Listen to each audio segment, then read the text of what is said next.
Hello friends, IQ mathematics centre Bhagalpur में आप सभी का स्वागत है। आज चलिए जो भी पीछे हम लोग पढ़े हैं उसके आगे जो कुछ थ्योरम है उसको हम लोग करते हैं। तो सबसे पहले लिखिए हम लोग थ्योरम क्या है आज का थ्योरम हम लिखते हैं, इसके बाद उसको प्रूव करेंगे। Theorem number 2। पिछले क्लास में हम लोग क्या पढ़े थे? पिछले क्लास में हम लोग का था कि अगर R इक्विवेलेंस रिलेशन है किसी सेट A पर, जैसे R इक्विवेलेंस रिलेशन है किसी सेट A पर, तो R इनवर्स जो होगा ये भी इक्विवेलेंस रिलेशन होगा इसी सेट पर, है ना। यही आपका पिछले वीडियो का थ्योरम था। और आज देखिए क्या है, आज का थ्योरम क्या है उसको देखते हैं। आज का थ्योरम है so that intersection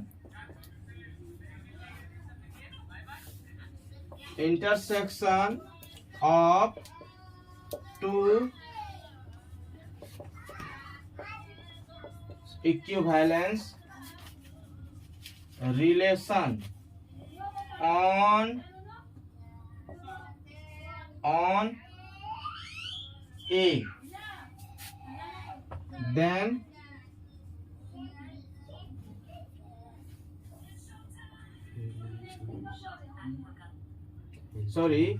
so that intersection of two equivalence relation on A is again an equivalence relation on A। देखिए आज का थ्योरम क्या है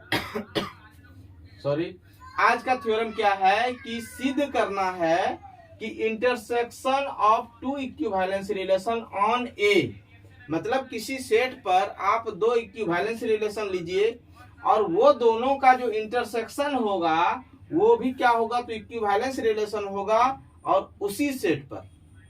नहीं, अब समझिएगा यहाँ पे एक वर्ड इंटरसेक्शन आ गया, इसके बारे में हम 11th में आप लोगों को बता चुके हैं, फिर भी एक बार यहाँ रिवाइज करवा देते हैं। समझिएगा, इंटरसेक्शन के बारे में हम बता रहे हैं आप लोग को।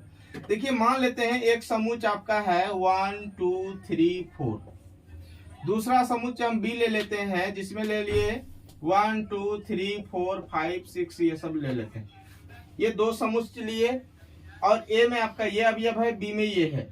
अब यहाँ समझिएगा, अगर हम ये दोनों का इंटरसेक्शन का बात करें तो इंटरसेक्शन को लिखते कैसे हैं, तो A इंटरसेक्शन B, है ना। इसको कैसे पढ़ते हैं, तो A इंटरसेक्शन B।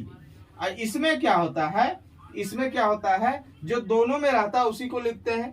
इंटरसेक्शन को देखिए A B के इंटरसेक्शन को कैसे लिखते हैं, तो A इंटरसेक्शन B। और इसमें क्या होता है कि जो दोनों में कॉमन रहेगा उसी को इसमें लिखना है। तो देखिए 1 जो है इसमें भी है, 1 इसमें भी है, तो 1 लिख दीजिए। 2 दोनों में है, 2 लिख दीजिए। 3 दोनों में है, 3 लिख दीजिए। 4 दोनों में है, 4 लिख दीजिए। तो ये आपका देखिए 5 दोनों में नहीं है तो 5 को नहीं लिखे, 6 भी दोनों में नहीं है, 6 भी नहीं लिखे। जैसे मान लेते हैं आपका यहाँ पे और कुछ रहता 8 दोनों में नहीं है तो 8 को नहीं लेना। मतलब हमको ये ध्यान में रखना है कि इंटरसेक्शन में क्या करते हैं, तो जो दोनों में कॉमन रहता है तो उसी को लेते हैं। ठीक है, अब यहां समझिएगा आपका सवाल क्या है कि किसी सेट A पर आप दो रिलेशन ले लीजिए, वो भी रिलेशन कैसा, इक्विवेलेंस रिलेशन। किसी सेट A पर आप दो रिलेशन ले लीजिए और जो कि दोनों इक्विवेलेंस होना चाहिए। ठीक है, इसके बाद वो दोनों रिलेशन का अगर आप इंटरसेक्शन करते हैं तो इंटरसेक्शन करने के बाद जो भी रिलेशन मिलेगा वो भी इक्विवेलेंस होगा उसी सेट पर। ये आपका थ्योरम है। ठीक है, चलिए इसको प्रूव करते हैं। समझ में आ गया थ्योरम? चलिए प्रूव करते हैं। सबसे पहले हम दो इक्विवेलेंस रिलेशन मानते हैं। ठीक है, let R1 and R2 are two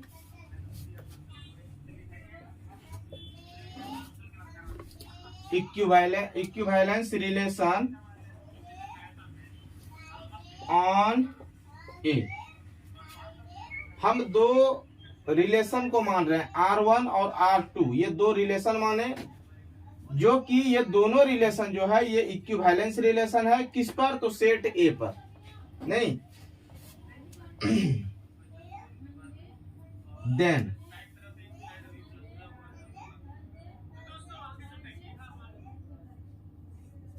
अगर ये R1 और R2 अगर ये दोनों इक्विवेलेंस रिलेशन है इस सेट पर, then R1 and R2 must be reflexive, क्या हुआ? आप कहीं सो नहीं करते? साइमेट्रिक एंड एक बार भी करते हैं मिस पढ़ेगा करता है। ट्रांजिटिव। ये समझिएगा, देखिए क्या लिखे हैं कि अगर R1 और R2 अगर इक्विवेलेंस रिलेशन है सेट ए पर, तो इसका मतलब R1 R2 निश्चित तौर पर रिफ्लेक्सिव रहा होगा, साइमेट्रिक रहा होगा और ट्रांजिटिव रहा होगा। कोई दिक्कत नहीं। अब देखिए आपको प्रूफ क्या करना है। टू प्रूव, क्या प्रूव करना है कि R1 और इंटरसेक्शन R2, मतलब R1 इंटरसेक्शन R2 जो है, ये जो आपको मिलने वाला है ये भी इक्विवेलेंस रिलेशन होगा इसी सेट पर। यही प्रूव करना है। To prove R1 intersection R2 is an equivalence relation on A। यही आपका थ्योरम, यही प्रूव करना। समझ में आया कि दोनों का जो इंटरसेक्शन होगा ये भी क्या होगा? तो इक्विवेलेंस रिलेशन होगा उसी सेट पर। अगर हम एग्जांपल से प्रूव करने का प्रयास करें, देखिए एग्जांपल से वो आपको दिखाते हैं, इसके बाद हम लोग थ्योरी से प्रूव करेंगे। ठीक है, एक एग्जांपल हम दिखाना चाहते हैं। इसको मिटा दे रहे हैं। चलिए देखिए एग्जांपल एगो आपको दिखा रहे हैं कि ये क्या बोलना चाह रहा है। ठीक है,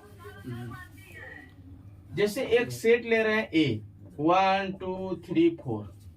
ठीक है, एक रिलेशन R1 ले रहे हैं जो कि इक्विवेलेंस रिलेशन हो इसी पर। ठीक है, तो देखिए क्या क्या होना चाहिए। 1 1 2 2 3 3 4 4 और इसके अलावा भी हम ले रहे हैं 1 2 2 1 3 4 4 3। इधर दिख रहा है? ठीक है, देखिए नहीं दिख रहा है। देखिए ये जो रिलेशन हम लिए हैं, ये रिलेशन क्या, आप चेक करके हमको बताइए, क्या ये रिलेशन इक्विवेलेंस रिलेशन है इस सेट पर? हाँ, हाँ नहीं दिखाई दे रहा है, नहीं दिखाई दे रहा है। चलिए मिटा देते हैं यहाँ से। देखिए फिर से, रुके रुके छोड़ दीजिए, इधर दे रहे हैं। देखिए यहाँ पे R1 बराबर 1 1 2 2 3 3 4 4 4 4 और ये 1 2 और ये 2 1।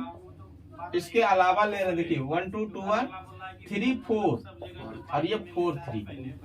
क्या ये आप लोग चेक करके बताइए। देखिए ये जो रिलेशन हम लिए हैं R1 नाम का, ये रिलेशन A पर इक्विवेलेंस रिलेशन है।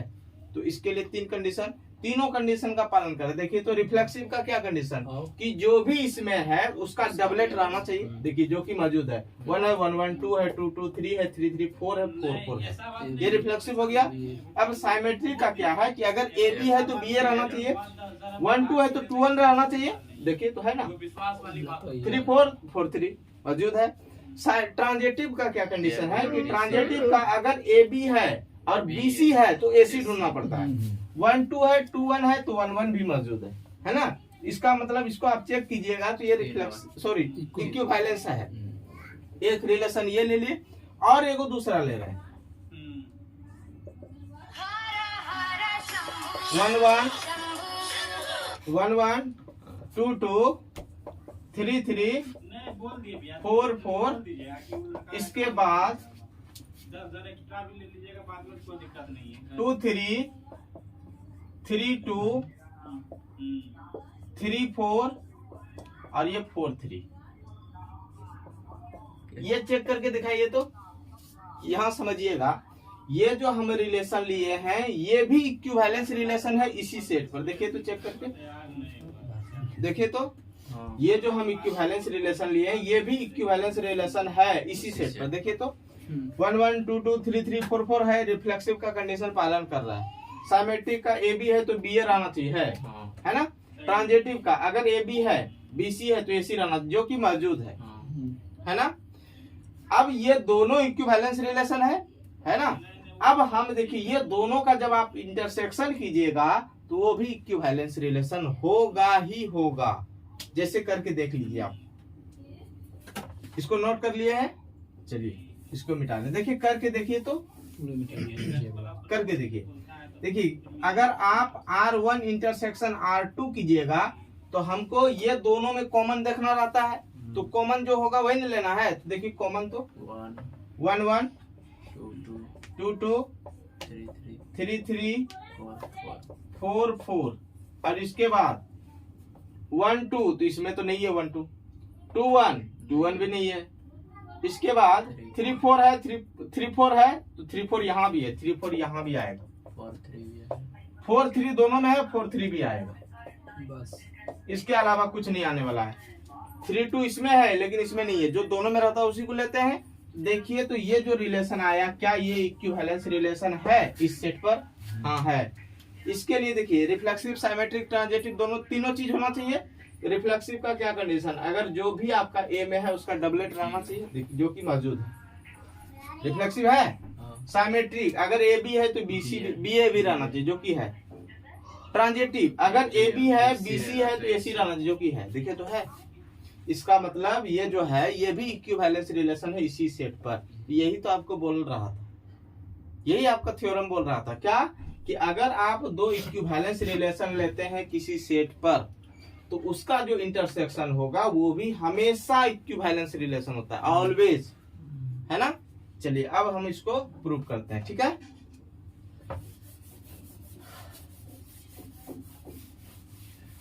चलिए हम दो इक्विवेलेंस रिलेशन लिए थे और उसके आधार पर हम बोले कि ये दोनों इक्विवेलेंस रिलेशन है सेट ए पर, तो इसका मतलब वो रिफ्लेक्सिव साइमेट्रिक ट्रांजिटिव रहा होगा और आपको ये प्रूव करना था तो इसको भी लिख दिया, ठीक है।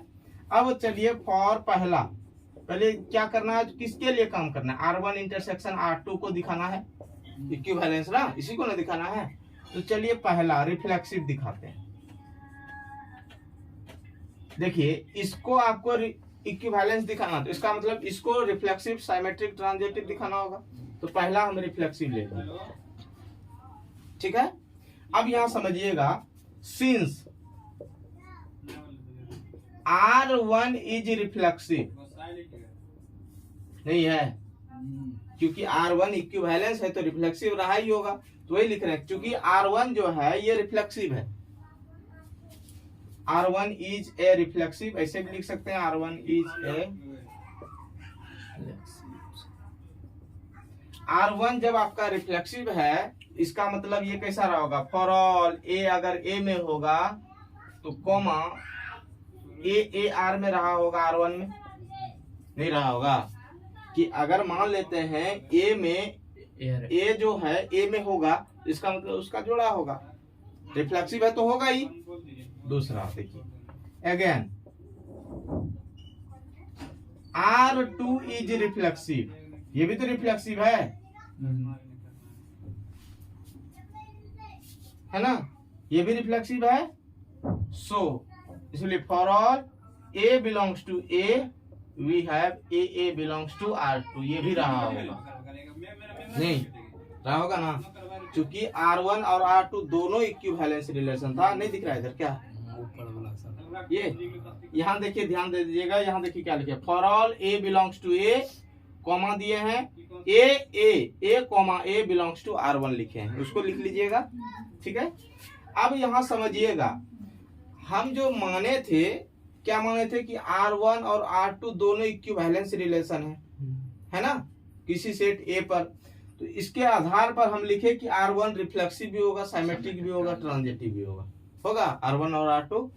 अब यहाँ समझिए, R1 जब रिफ्लेक्सिव है तो इसका मतलब ये नियम का तो पालन किया ही होगा ना, for all A belongs to A, मतलब ए के सारे अवयव के लिए उसका जोड़ा रहना होगा R1 में, नहीं R2 भी रिफ्लेक्सिव है, इसका मतलब फॉर ऑल ए के सारे एलिमेंट के लिए उसका जोड़ा रहा होगा R2 में, रहा होगा। अब देखिए हियर, यहां देखिए हियर, फॉर ऑल ए अगर ए में है, फॉर ऑल ए अगर ए में है तो वी हैव देखिए, अगर मान लेते हैं ए में कुछ भी होगा उसका जोड़ा R1 में भी होगा, ए में कुछ भी होगा तो उसका जोड़ा R2 में भी होगा, और जब ये दोनों का इंटरसेक्शन कीजिएगा तो उसमें भी तो चला जाएगा, क्योंकि ये जो भी रहेगा तो दोनों में रहेगा, रिफ्लेक्सिव है तो दोनों में रहेगा ना। इसका जोड़ा, इसका मतलब a comma a belongs to R1 intersection R2, नहीं रहा होगा। रिफ्लेक्सिव के लिए क्या कंडीशन है कि ए में जितना अवयव रहेगा उसका जोड़ा रहा होगा ना, इसमें भी रहा होगा, इसमें भी रहा होगा, और दोनों का इंटरसेक्शन करेंगे तो उसमें भी आ जाएगा, नहीं आएगा, एक भी छूटेगा नहीं छूटेगा। इसका मतलब यहाँ से क्या पता चल रहा है, देखिए तो for all A belongs to A आप लिए, और इस यहाँ देखें कि ए किसमें है तो R1 इंटरसेक्शन R2 में, इसका मतलब ये R1 इंटरसेक्शन R2 क्या है तो रिफ्लेक्सिव है ना। यहाँ लिख सकते हैं 10 R1 intersection R2 is reflexive, नहीं हो गया ना रिफ्लेक्सिव। चलिए नोट कीजिए, इसके बाद अब साइमेट्रिक दिखाते हैं।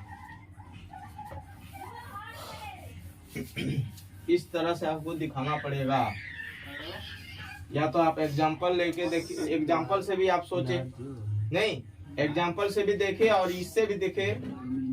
चलिए आगे चलते हैं, साइमेट्रिक देखिए। अब साइमेट्रिक आपको मजाक लगता है कि साइमेट्रिक अब दिखाना है।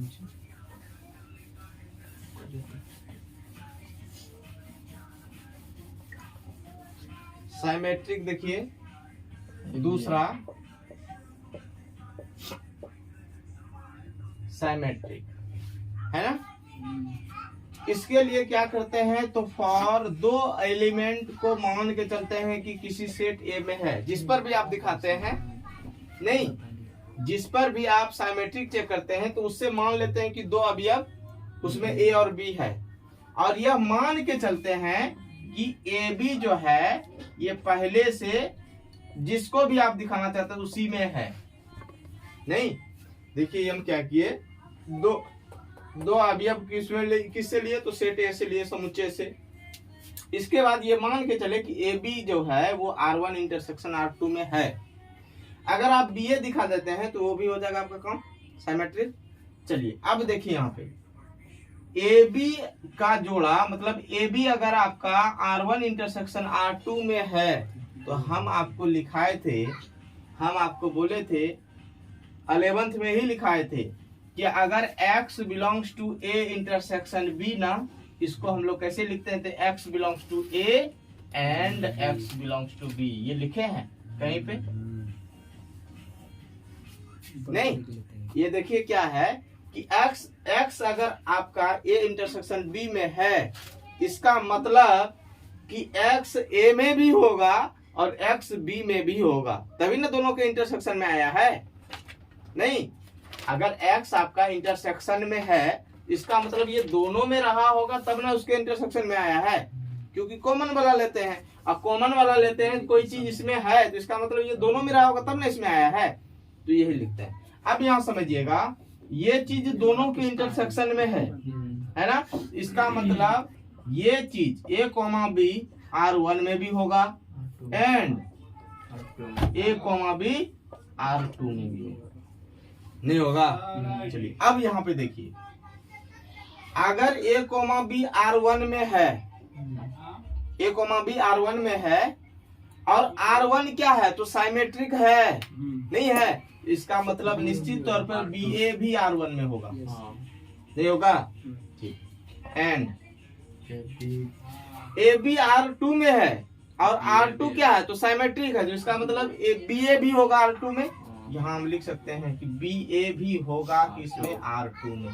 ये किस आधार पर लिखे तो ये किस आधार पर लिखे, since R1 and R2 is symmetric, इसी के आधार पर हम लिखे, नहीं कोई दिक्कत नहीं ना। अब यहाँ समझिएगा, इंटरसेक्शन के लिए हम बीच में एंड लगाए थे, तो फिर हम इस एंड के लिए इंटरसेक्शन नहीं लगा सकते हैं? लगा सकते हैं।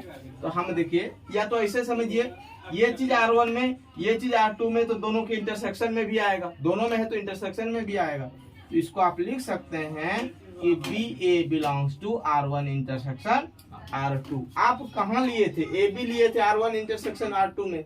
आप दिखा दिए कि BA भी R1 इंटरसेक्शन R2 में आएगा, जिसका मतलब ये क्या हो गया? सिमेट्रिक नहीं हुआ। तो यहाँ लिखेंगे 10 R1 intersection R2 is symmetric. ठीक है, चलिए सिमेट्रिक भी चेक हो गया। अब ट्रांजिटिव चेक करते हैं। ट्रांजिटिव चेक करेंगे। चलिए इसको मिटा रहे हैं।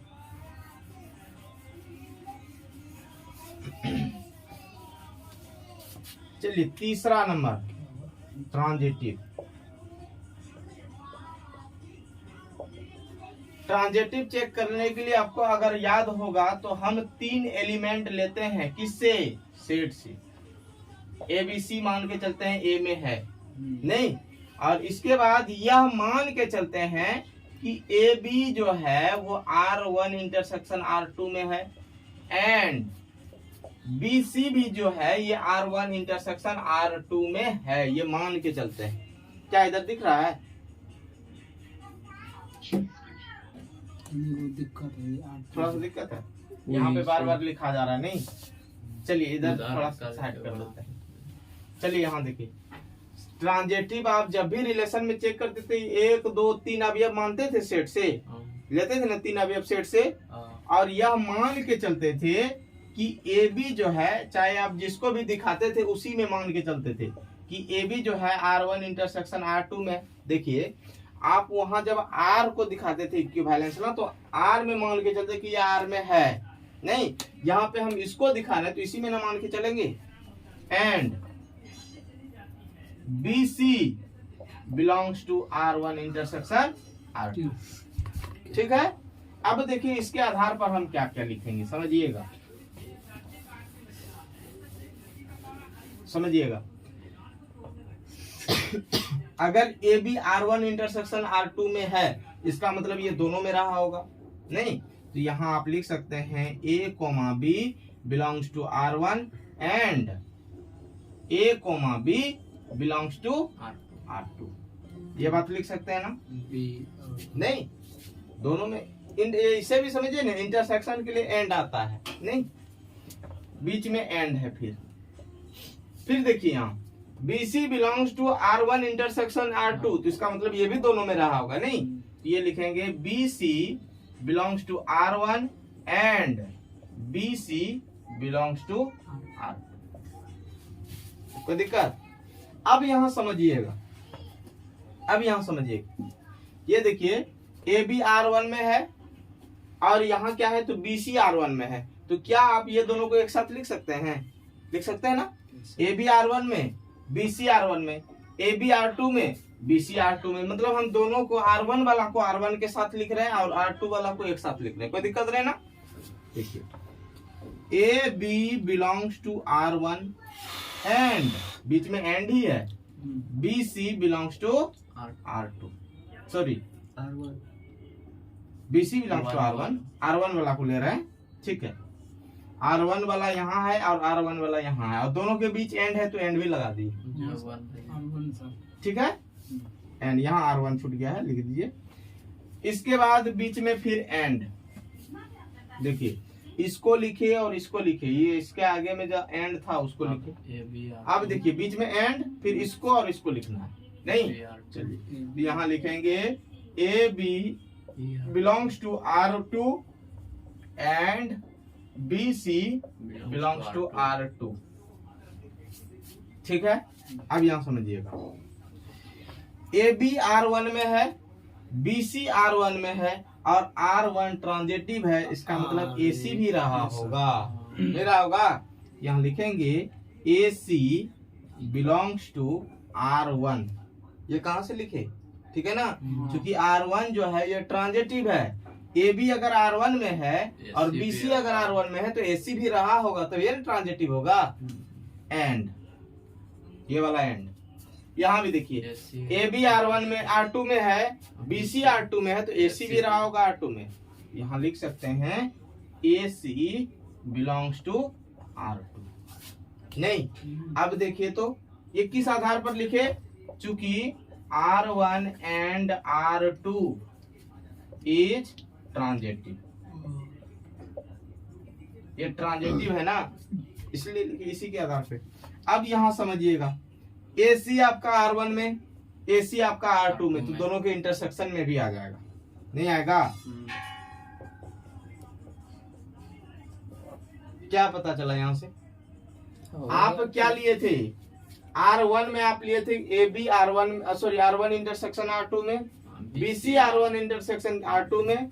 हमको क्या दिखाना था कि AC R1 इंटरसेक्शन R2 में मिल जाएगा ना, तो ये जो R1 इंटरसेक्शन R2 है ये ट्रांजिटिव हो जाएगा। देखिए तो मिला ना, तो इसका मतलब ये क्या, 10 R1 intersection R2 is transitive. Clear है?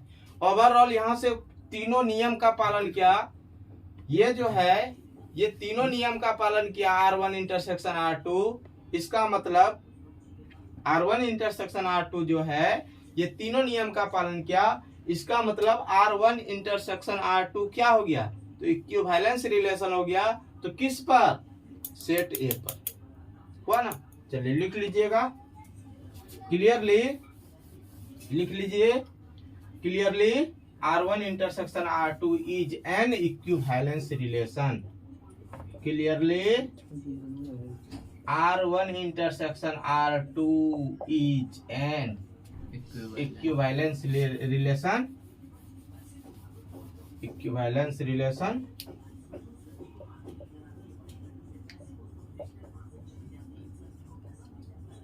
Equivalence relation on A. Clear है? देखिए इसको तोड़ तोड़ कर भी आपसे पूछ सकता है, क्या कि बोलेगा कि R1 और R2 दोनों रिफ्लेक्सिव है किसी सेट A पर, तो बताइए दोनों का इंटरसेक्शन रिफ्लेक्सिव होगा उसी सेट पर, तो होगा। साइमेट्रिक है तो साइमेट्रिक भी होगा, ट्रांजिटिव है तो। जब इक्विवेलेंस हो गया तो तीनों चीज रहा होगा ना, तो इस तरह से तोड़ तोड़ कर भी पूछ सकता है आपसे, ध्यान में रखिएगा इसको, ठीक है।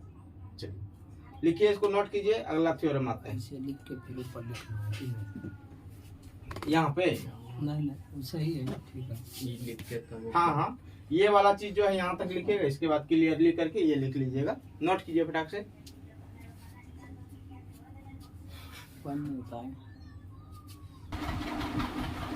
चलिए अगला सवाल, अगला थ्योरम देखिए क्या है आप लोग का,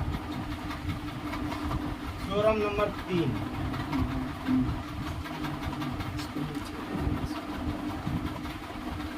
ये थ्योरम क्या है कि सिद्ध करना है, so that union of two sets,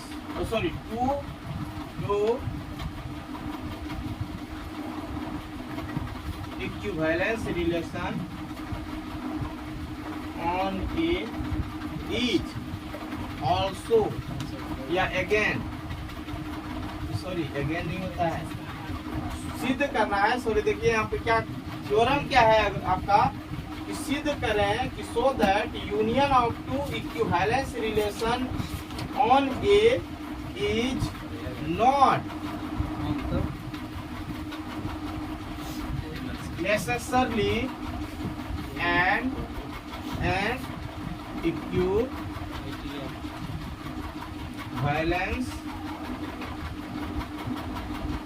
relation on A। देखिए इस बार का आपका थ्योरम क्या है, ये दिखाना है, सिद्ध करें कि union of two equivalence relation on A is not necessarily an equivalence relation on A. मतलब देखिए दो इक्विवेलेंस रिलेशन का जब आप यूनियन करते हैं ना, तो कोई जरूरी नहीं होता कि वो इक्विवेलेंस रिलेशन हो भी सकता है, नहीं भी हो सकता है। जैसे हम लोग पढ़े थे पहला थ्योरम कि अगर R आपका इक्विवेलेंस रिलेशन है तो उसका जब आप इन्वर्स करते हैं ना तो वो भी इक्विवेलेंस होता है। पढ़े थे? वो निश्चित तौर पर होगा ही, चाहे जैसा भी इक्विवेलेंस रिलेशन वो निश्चित है कि होगा ही होगा। और दूसरा पढ़े कि दो अगर आप इक्विवेलेंस रिलेशन ले रहे हैं और दोनों का इंटरसेक्शन करते हैं तो वो भी इक्विवेलेंस रिलेशन हुआ, फिक्स है, होता ही होता है। लेकिन यूनियन में हो भी सकता है, नहीं भी हो सकता है। जहाँ भी नेसेसरी जोड़ देते हैं ना तो ये हो भी सकता है, नहीं भी हो सकता। और इस तरह का सवाल को हम लोग जहाँ भी जो भी अगर आपको लगता है कि इसमें हो भी सकता है, नहीं भी हो सकता, तो उस तरह का सवाल को हम लोग एग्जाम्पल से सॉल्व करते हैं। यहाँ देखिए हम इसको कैसे प्रूव करेंगे, कैसे दिखाएंगे इसको। देखिए यहाँ पे पहले तो आपको दो को मानना पड़ेगा इक्विवेलेंस रिलेशन। तो मान लेते हैं कि R1 and R2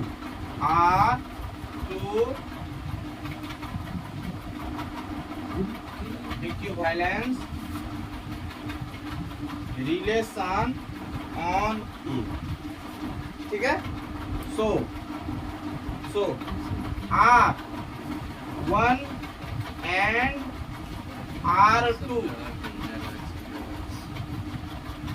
must B, देखिए क्योंकि हम क्या किए, माने कि R1 और R2 जो है, हम क्या माने कि R1 और R2 जो है ये इक्विवेलेंस रिलेशन है सेट A पर। इसलिए R1 और R2 मस्ट बी रिफ्लेक्सिव रहा होगा, साइमेट्रिक रहा होगा एंड ट्रांजिटिव रहा होगा, नहीं रहा होगा। जब R1 और R2 इक्विवेलेंस रिलेशन हो गया किसी सेट पर, इसका मतलब R1 और R2 दो तीनों चीज रहा होगा, रिफ्लेक्सिव, साइमेट्रिक और ट्रांजिटिव, ठीक है। चलिए अब हम लोग को क्या प्रूव करना है, तो ये प्रूव वाला बात नहीं लिखते हैं यहाँ पे, ठीक है, प्रूव करना नहीं नेसेसरी है, ठीक है। अब चलिए हम लोग काम पे आते हैं, ठीक है ना। या तो आप लिख भी सकते हैं to prove R1 in union R2 is not necessary equivalence, लिख भी सकते हैं to prove R1 union R2 is not necessarily an equivalence relation and equivalence relation on ये आपको दिखाना है कि R1 यूनियन R2 जो होगा ये कोई जरूरी नहीं है कि इक्विवेलेंस रिलेशन होगा उसी सेट पर। और इसके पहले वाला जो पढ़े वो फिक्स है कि होता ही होता है, चाहे जैसा भी आप ले लीजिए, लेकिन इसमें हो भी सकता है, नहीं भी हो सकता है, ठीक है। चलिए अब इसके लिए आप प्रूफ करते हैं।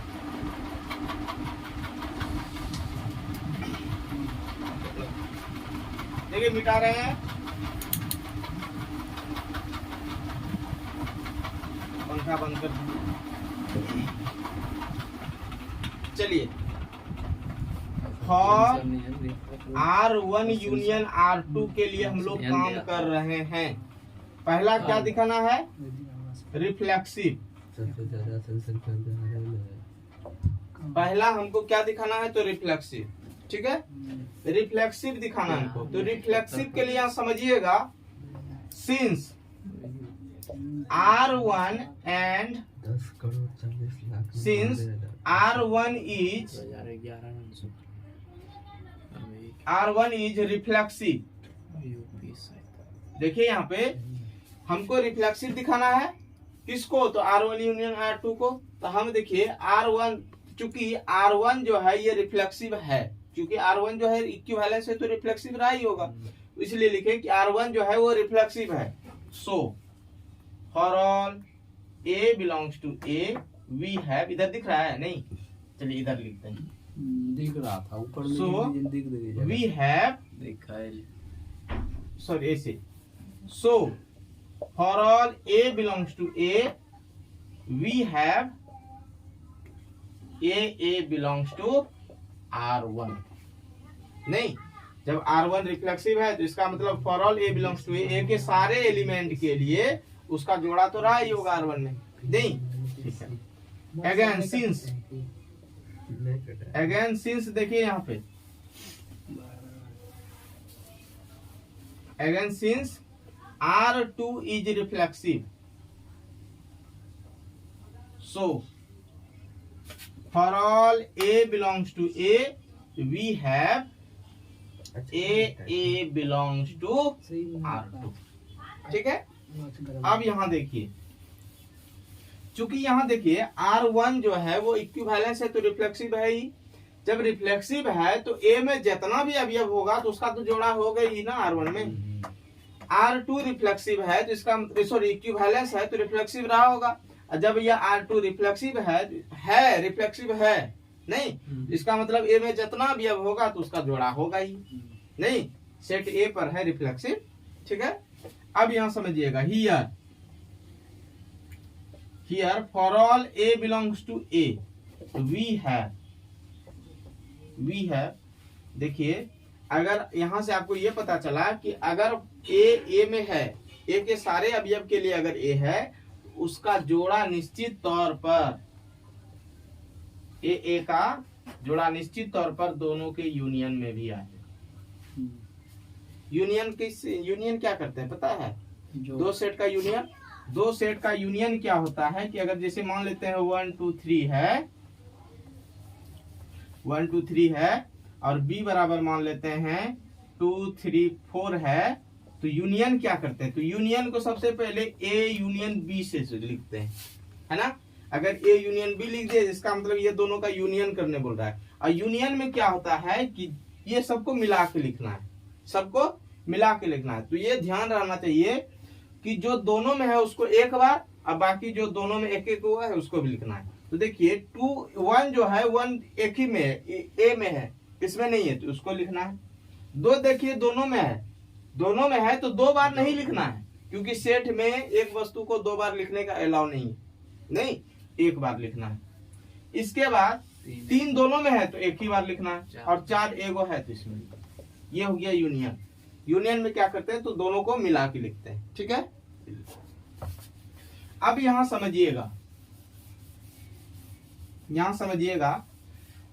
R1 जो है रिफ्लेक्सिव था तो इसका मतलब ये नियम का पालन किया होगा, A में जितना होगा सबका जुड़ा रहा होगा।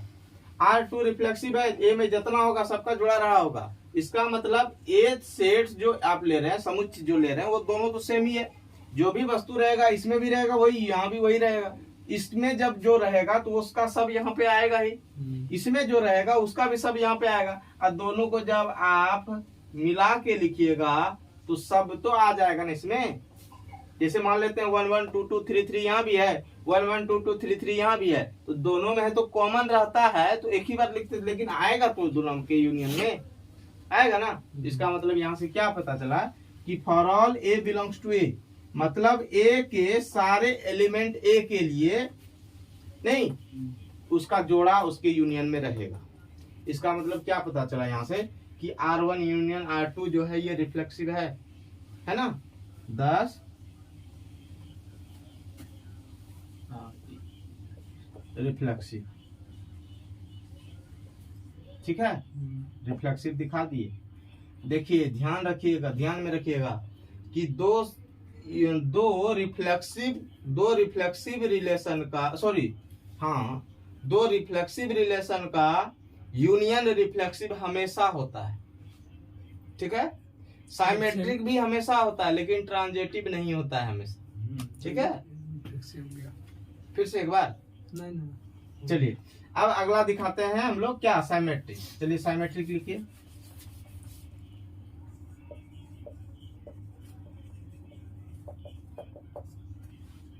चलिए साइमेट्रिक के लिए के 2 गो वस्तु लेते हैं, जिस सेट पर दिखाते हैं उस सेट से 2 गो वस्तु लेते हैं। तो फॉर ए बी मान लिए कि A में है, ठीक है, और इफ यदि ए बी का मतलब ए बी बिलोंग्स कर रहा है R1 यूनियन R2 में, तो हमको दिखाना है कि बी ए, ये ना दिखाना है। अगर बी ए दिखा देते हैं तो वो क्या हो जाएगा, साइमेट्रिक हो जाएगा। चलिए दिखाते हैं।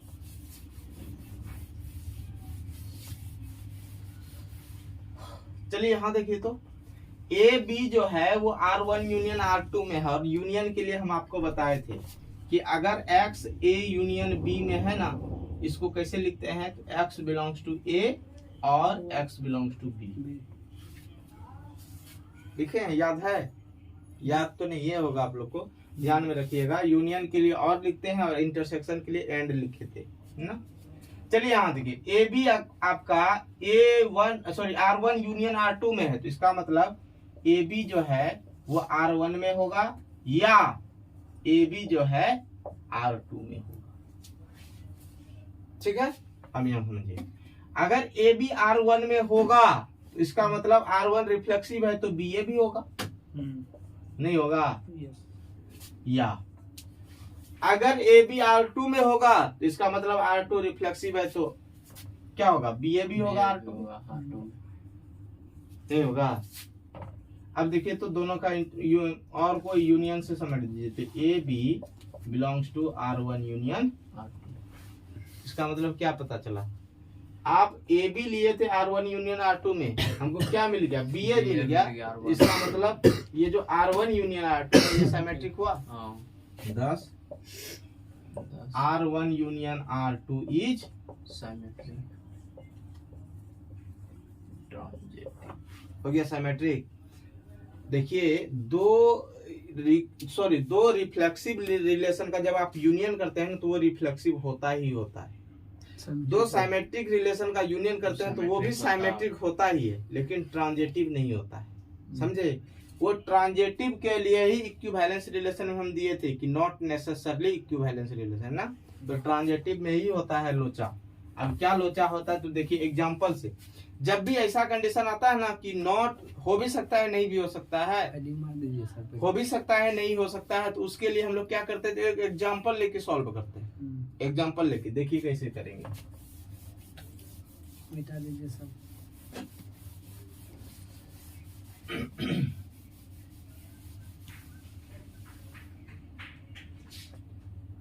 तीसरा ट्रांजिटिव,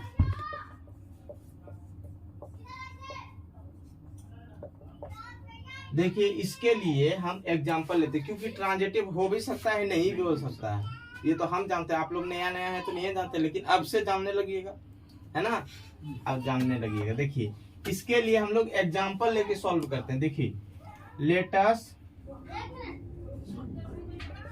साइड एन एग्जांपल, एक एग्जांपल ले रहे हैं।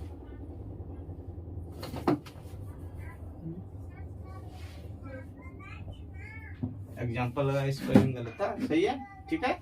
एक एग्जांपल लेते हैं। देखिए एक हम समुच्च ले रहे हैं 1 1 2 2, सॉरी एक सेट ले रहे हैं ना, 1 2 3 4, एक समुच्च ले लिए, 1 2 3 4 एक समुच्च ले लिए, ठीक है। अब इस समुच्च पर हम दो इक्विवेलेंस रिलेशन लेने वाले हैं, ठीक है, दो इक्विवेलेंस रिलेशन लेने वाले हैं।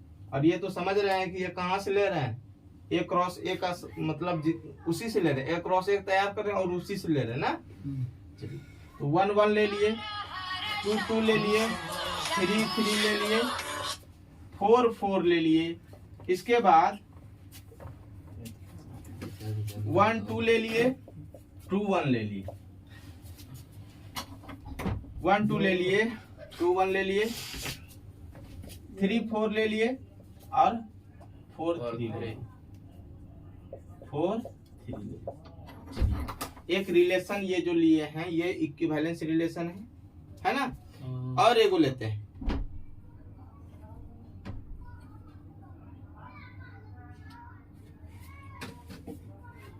ठीक है, और एगो लेते हैं, समझिएगा। R2 बराबर 1 1 2 2 3 3 4 4। इसके बाद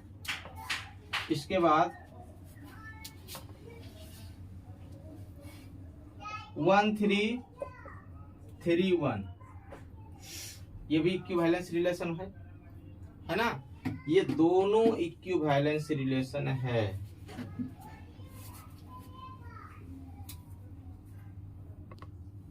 चलिए यहां देखिए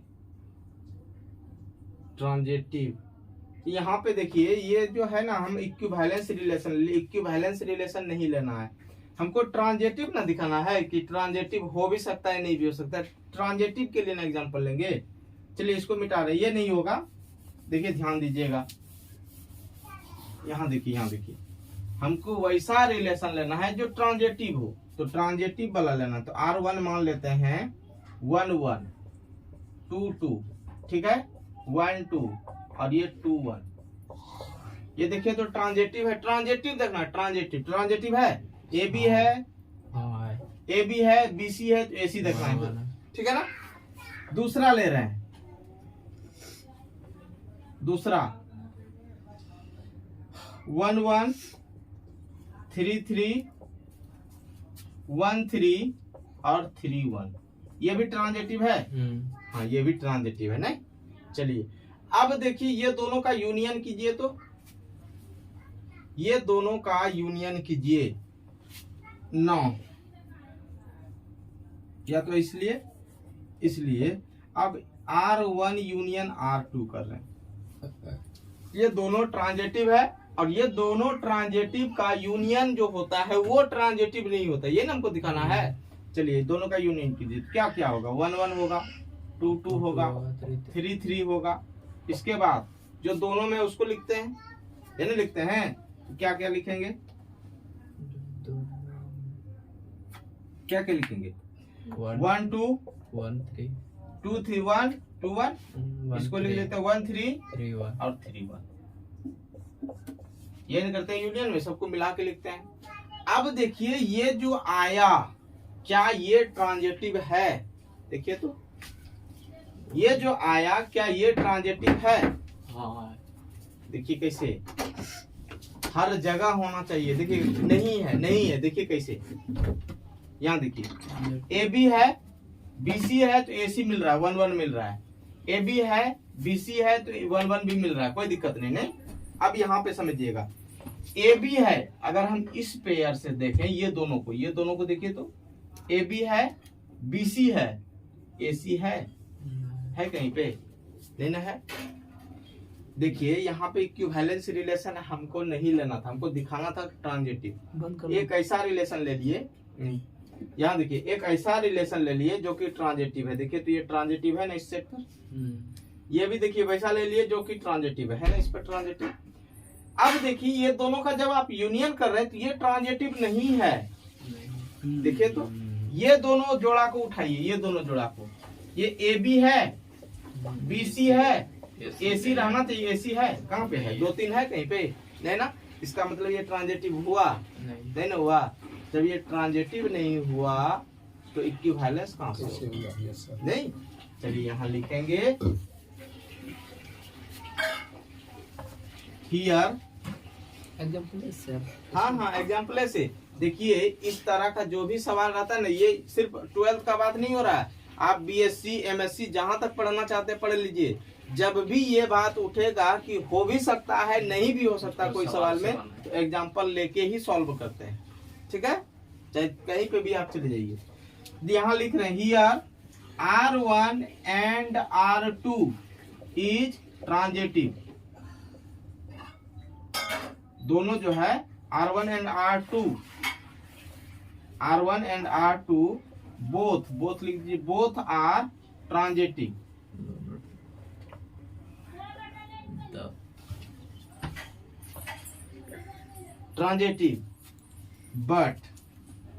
but R1 union R2 is not transitive. Not transitive. ये ट्रांजेटिव हुआ नहीं हुआ, क्यों नहीं हुआ, बिकॉज ये क्यों नहीं हुआ, क्योंकि 2 1 belongs to R1 union R2 and